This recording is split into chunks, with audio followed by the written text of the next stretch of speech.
voudrais faire juste une petite remarque à propos des congés de maternité. Ça n'a rien à voir avec ma recherche, donc quand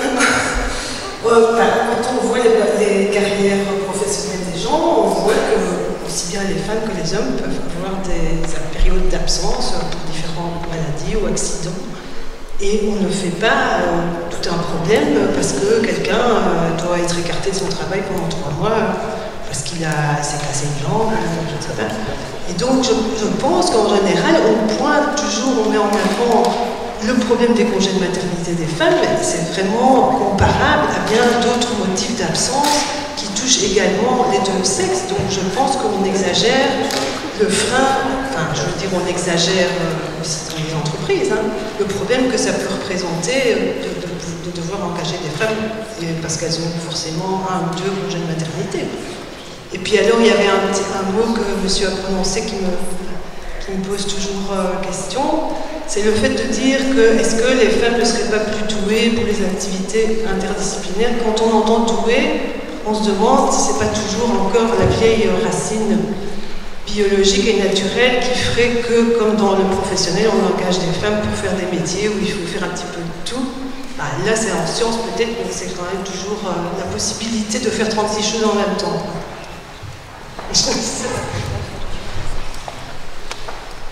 Oui, donc, et pour rebondir sur le congé de maternité, ce n'est pas aussi non plus spécifique, je vais dire, aux scientifiques. Les femmes, je vais dire, dans le milieu indépendant, quoi, bah, il y a très peu. Non, pas, elles font des enfants aussi, c'est ça? Elles font des enfants aussi, malgré un raccourcissement énorme du congé de maternité. Et chez nous, dans notre pays, nous ne sommes pas bien lotis non plus pour les congés de maternité.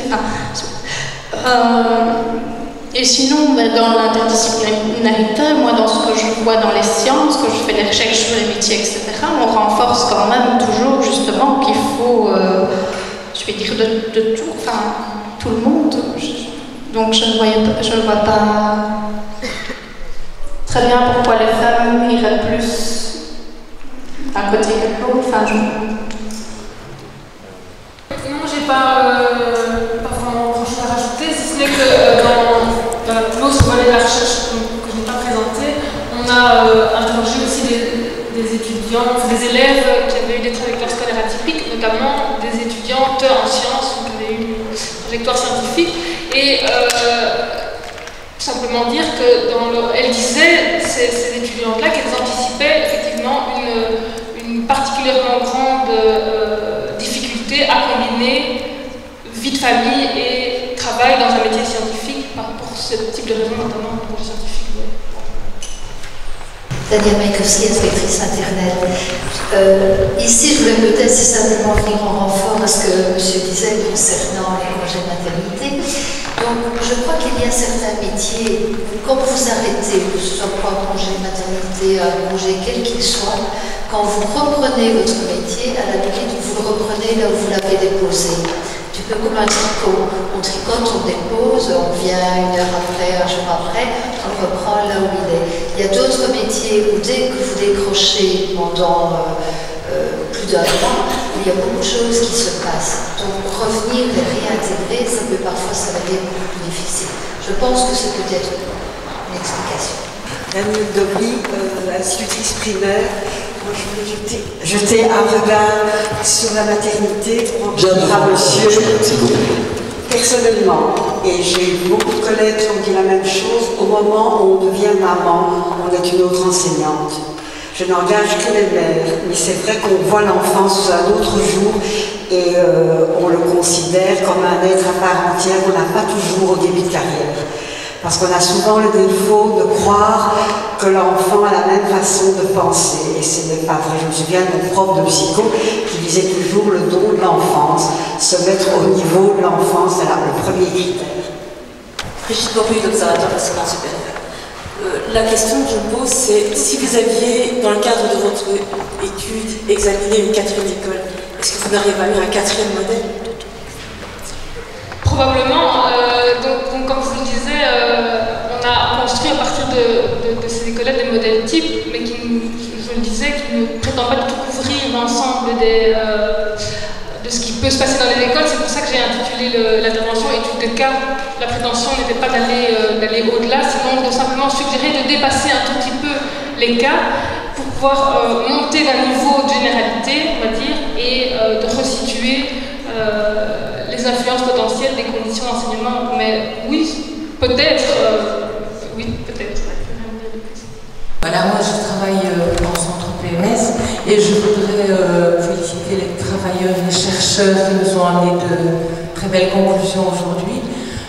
J'aimerais beaucoup faire rebondir les travaux que vous avez faits en termes de précision qualitative des valeurs qui sont transmises aux garçons et aux filles et à leurs équipes.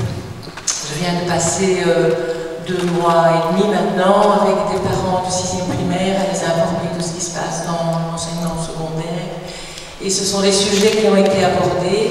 Et je pense qu'il y a énormément de travail à faire, comme disait M. de Kayser, avec les parents, aussi, comme avec les enseignants, sur qu'est-ce qu'on enseigne dans tel contexte. Enfin, je ne sais pas, il y a des écoles où c'est la rigueur à visage humain, il y a d'autres écoles où c'est une famille et une école, un quartier. Donc là, il y a des choses vraiment à prolonger, à creuser, voilà. La concurrence est plus vécue. Chez les garçons, la compétition est une valeur souvent mise en avant. Et la collaboration, donner le meilleur de soi et faire de l'entraide est une valeur qui est souvent développée chez les filles. Mais quand ils en parlent ensemble, comme moi j'en ai fait en 3e et en 4e professionnel, je vous assure que ça donne des choses formidables. Et merci pour ceux qui voudraient continuer dans ce sens-là, qualitativement. Merci. Je voudrais dire que je suis tout à fait d'accord avec ce que cette dame vient de dire sur la nécessité, pas seulement de sensibiliser les filles à adopter, enfin, à s'affirmer davantage, à oser des choses qui sont plus inhabituelles, mais aussi de travailler avec les garçons la question de l'attention à l'autre, de se préoccuper. Dans tous les métiers, il y a de quoi se préoccuper de ce qu'on produit pour les autres, enfin, mettre l'accent sur la responsabilité, et que ça serait une manière aussi de sortir des valeurs de préoccupation pour autrui, des métiers considérés comme traditionnellement féminins, dans la finance, dans le commerce, dans les métiers scientifiques. Il y a de quoi aussi faire valoir l'importance de cette dimension-là pour tous les métiers. Mais est-ce qu'on n'est pas confronté aussi à un nouveau défi qui est face à ces constats et la bonne volonté qu'on peut aujourd'hui manifester tous ensemble d'essayer de faire changer les choses le plus rapidement possible? C'est l'éclatement des nouvelles technologies qui fait que la représentation de modèles très stéréotypés est aujourd'hui extrêmement vaste, se trouve sur Internet, accessible dès le plus jeune âge à un grand nombre d'enfants, garçons et filles, qui fait qu'on perpétue peut-être plus facilement aujourd'hui certains modèles, c'est une question de violence, et qui ne favorisent pas le fait de voir les filles glisser vers des filières scientifiques et les garçons aller vers la coiffure. Je crois que ça peut aller dans les deux sens, parce que j'ai entendu notamment dans les équipes PMS des gens qui faisaient remarquer comme les nouvelles technologies justement transforment les métiers traditionnels, les métiers du bâtiment, où il y a des tas de systèmes qui allègent la question de la force physique par exemple, aussi dans la mécanique, même dans la mécanique automobile. Enfin, l'informatisation produit aussi une transformation des métiers qui les rendent plus accessibles aux deux sexes, en tout cas du point de vue sécuritaire.